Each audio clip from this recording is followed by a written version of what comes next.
नमस्कार दोस्तों, मैं शैलेंद्र एक बार फिर से आपका स्वागत करता हूं अपने YouTube चैनल पर। आज हम बात करने वाले हैं भारत सरकार द्वारा हाल ही में लॉन्च की गई एग्रीकल्चर इंफ्रास्ट्रक्चर फंड स्कीम की, जो कि एग्रीकल्चर यानी कृषि क्षेत्र में इंफ्रास्ट्रक्चर को बढ़ावा देने के लिए लॉन्च की गई है। दोस्तों, इसके पीछे कुछ महत्वपूर्ण जो है कारण है जिसके कारण इस स्कीम को लॉन्च किया गया है। तो सबसे पहले उसको देखते हैं। दोस्तों, आपको पता होगा इंडिया की मैक्सिमम पॉपुलेशन जो है एग्रीकल्चर पर डिपेंड है प्राइमरीली। उसमें 58% पॉपुलेशन आती है और उसमें भी जो 85% फार्मर हैं वो लो होल्डिंग फार्मर हैं, जिनके पास कम होल्डिंग है लैंड्स की, 2 हेक्टेयर से भी कम लैंड है। ऐसे फार्मर 85% हैं। सिर्फ 15% फार्मर ही ऐसे हैं जिनके पास 2 हेक्टेयर से ज़्यादा ज़मीन है। दोस्तों, और इंडिया में जो इंफ्रास्ट्रक्चर है वो इतना बेकार है कि जो मार्केट से, जो फार्मर के खेत से मार्केट तक पहुंचने में अनाज को बड़ी मुसीबत आती है। कई बार तो अनाज पहुंच भी नहीं पाता है, सड़ जाता है। तो इस कारण जो है इंडिया में वेस्ट भी जो है बहुत ज़्यादा है। अगर आप देखेंगे इसका वेस्ट रेट जो यील्ड का, वो 15 से 20% है इंडिया में, जबकि अदर कंट्रीज़ में 5 से 15% है। तो हमें इस वेस्ट को भी कम करना है। उसके लिए हमें एक अच्छा इंफ्रास्ट्रक्चर बनाना होगा, अच्छे स्टोरेज बनाने होंगे, अच्छे स्टोरेज हाउस बनाने होंगे, अच्छे फार्मिंग कम्युनिटी एसेट्स बनाने होंगे, जिसकी वजह से जिसका ज़्यादा से ज़्यादा अच्छा उपयोग हो सके। अगर एग्रीकल्चर में इन्वेस्टमेंट देखेंगे तो इन्वेस्टमेंट की compound annual growth rate CAGR मात्र 2% है। बहुत पुअर इंफ्रास्ट्रक्चर इन्वेस्टमेंट हो रहा है एग्रीकल्चर में और ये स्टेगनेंट हो गया है लगभग। तो इसको भी सरकार को बढ़ावा देना है। इसके अलावा अगर आप इसका आंकड़ा देखेंगे तो फाइनेंशियल ईयर 2017 में 2,19,000 करोड़ था। प्राइवेट सेक्टर का शेयर इसमें 83% था। तो इसको हमें और ज़्यादा से ज़्यादा बढ़ाना है इंफ्रास्ट्रक्चर को। और अगर आप देखेंगे तो इन्वेस्टर का कॉन्फिडेंस भी इस तरफ नहीं है। वो यहाँ पे इन्वेस्टमेंट नहीं करना चाहता।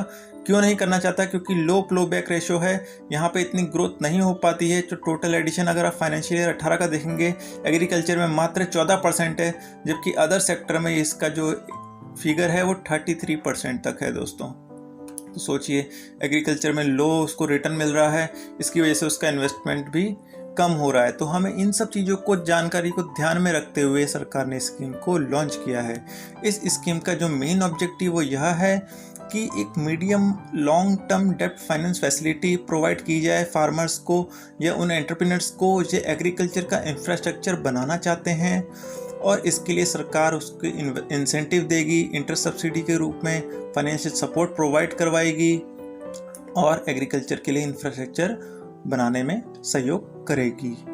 इसके लिए जो इसमें स्टेक होल्डर्स हैं उनको क्या क्या फ़ायदे हैं, सोचिए। सबसे पहले फार्मर्स, जिसमें इंक्लूड हैं farmers produce organisation, PSEs, primary agriculture cooperative societies, marketing cooperative societies, multipurpose cooperative societies.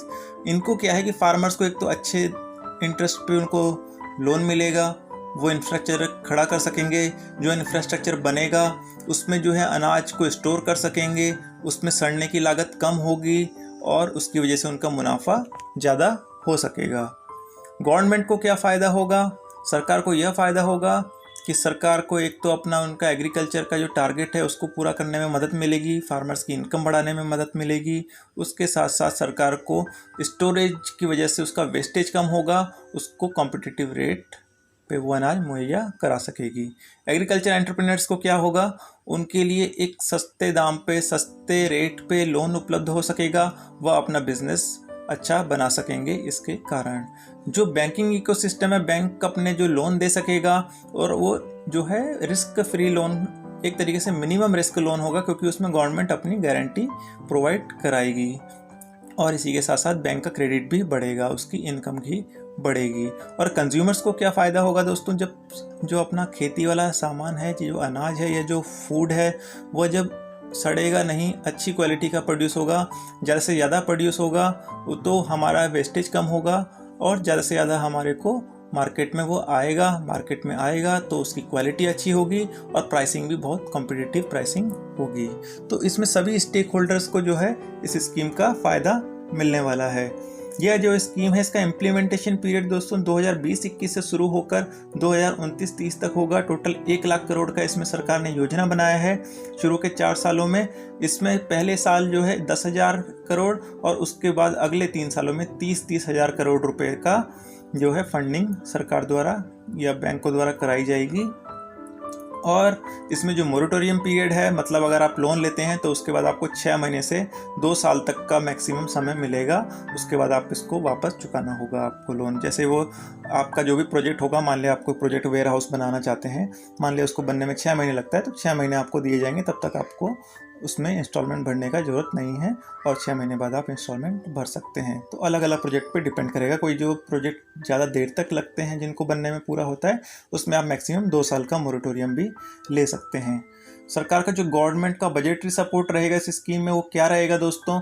अगर आप ये लोन लेते हैं, आप ये सब चीज़ें बनाना चाहते हैं, तो आपको 3% का इंटरेस्ट सबवेंशन सरकार देगी 2 करोड़ तक की लिमिट पर। 3% सबवेंशन का मतलब है अगर आपने 10% पे लोन दिया है तो 3% सरकार की सब्सिडी रहेगी और आपका जो लोन का इफेक्टिव इंटरेस्ट रेट रहेगा वो 7% रहेगा।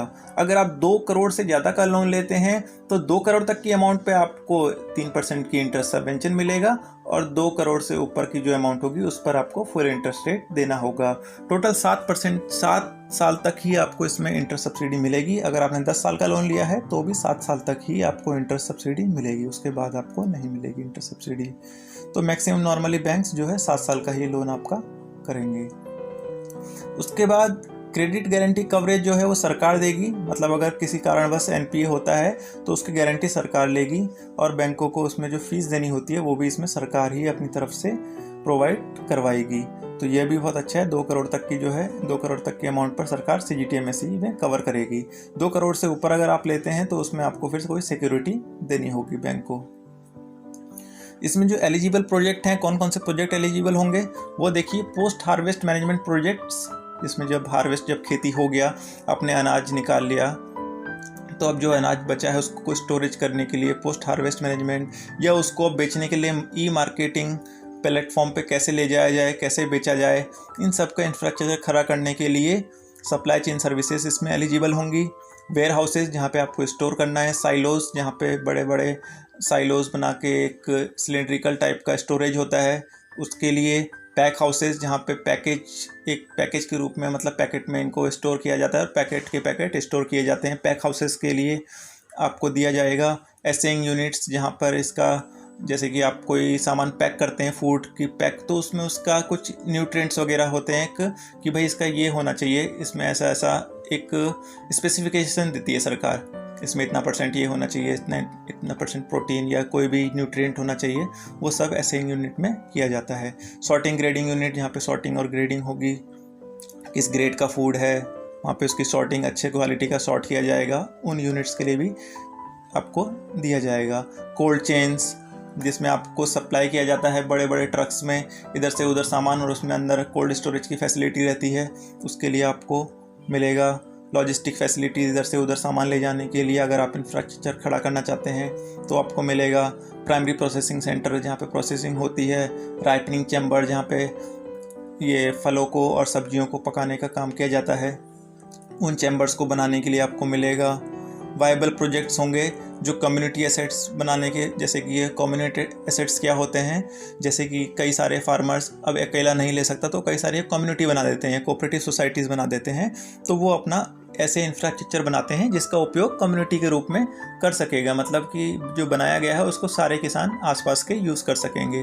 तो organic input production, biostimulant production units, ऐसे ही एग्रीकल्चर के इंफ्रास्ट्रक्चर खड़ा करना, इन सब चीज़ों के लिए आपको मिलेगा। सप्लाई चेन इंफ्रास्ट्रक्चर जो हमने बात करी, सेंट्रल या लोकल गवर्नमेंट या स्टेट गवर्नमेंट द्वारा कोई प्रोजेक्ट जो पब्लिक प्राइवेट पार्टनरशिप पे बेस हो, उसमें भी अगर फार्मिंग के लिए कम्युनिटी एसेट बनाने हैं उसके लिए भी आपको फंडिंग मिलेगी दोस्तों। तो ये सब इसके एलिजिबल प्रोजेक्ट्स हैं। मतलब कुल मिला के जो एग्रीकल्चर का पोस्ट हार्वेस्ट जो इंफ्रास्ट्रक्चर खड़ा करना होता है जिससे हमारा वेस्टेज कम से कम हो, किसानों को अपने घर से, अपने खेत से मार्केट तक ले जाने की सुविधा मिले, इसको सरकार ने ध्यान में रखते हुए यह स्कीम बनाई है दोस्तों। टोटल 1 लाख करोड़ का इसमें अभी फंड है जो दिया जाएगा फार्मर्स को। Primary agriculture credit society, farmer produce organisation, self help group, joint liability group, multipurpose cooperative society, agriculture entrepreneurs, startups और जो भी सेंट्रल या स्टेट द्वारा प्रायोजित प्रोग्राम्स हैं उनको इसमें बेनिफिशियरी होंगे, जैसा कि हमने पहले भी बताया है। पार्टिसिपेटिंग इंस्टीट्यूशन जो ये लोन देंगे उनमें सभी बैंक्स, कमर्शियल बैंक शामिल रहेंगे, शेड्यूल कोऑपरेटिव बैंक्स भी शामिल होंगे, rural bank, regional rural bank दे सकते हैं, ग्रामीण बैंक, स्मॉल फाइनेंस बैंक भी इसको दे सकते हैं, एनबीएफसी इसको दे सकती हैं, और साथ ही साथ नेशनल कोऑपरेटिव डेवलपमेंट कॉरपोरेशन भी इसको फाइनेंस कर सकता है, लेकिन उनको इसके लिए एमओयू साइन करना होगा NABARD, national bank for agriculture and rural bank development के साथ। तो इसमें नाबार्ड दोस्तों साथ ही साथ रीफाइनेंस की सुविधा भी बैंकों को देगा। तो कुल मिला के ये स्कीम बहुत ही अच्छी स्कीम है। भारत में एग्रीकल्चर इंफ्रास्ट्रक्चर फंड को बनाना और इंफ्रास्ट्रक्चर खड़ा करना जो आगे जाके हमारी एग्रीकल्चर इकोनॉमी के लिए बहुत ही अच्छा साबित होगा। तो यह एक ऐसा स्कीम है जो हमारे हर सेक्टर को फ़ायदा देगा। गवर्नमेंट को फ़ायदा होगा, किसानों को फ़ायदा होगा, जो कंज्यूमर्स हैं उनको फ़ायदा होगा, बैंक्स को फ़ायदा होगा, टोटल इकोनॉमी को फ़ायदा होगा। तो उम्मीद करता हूँ आपको यह स्कीम अच्छी लगी होगी। अगर आपका मन भी है एग्रीकल्चर में इन्वेस्ट करने का, तो आप अपना प्रोजेक्ट बना के बैंक में सबमिट करके इसमें लोन ले सकते हैं और आगे आप अपना भविष्य भी संवार सकते हैं। तो उम्मीद करता हूँ आपको मेरा ये वीडियो अच्छा लगा होगा। अच्छा लगे तो कृपया इसको शेयर ज़रूर कीजिए और सब्सक्राइब चैनल को ज़रूर कीजिए। धन्यवाद, नमस्कार।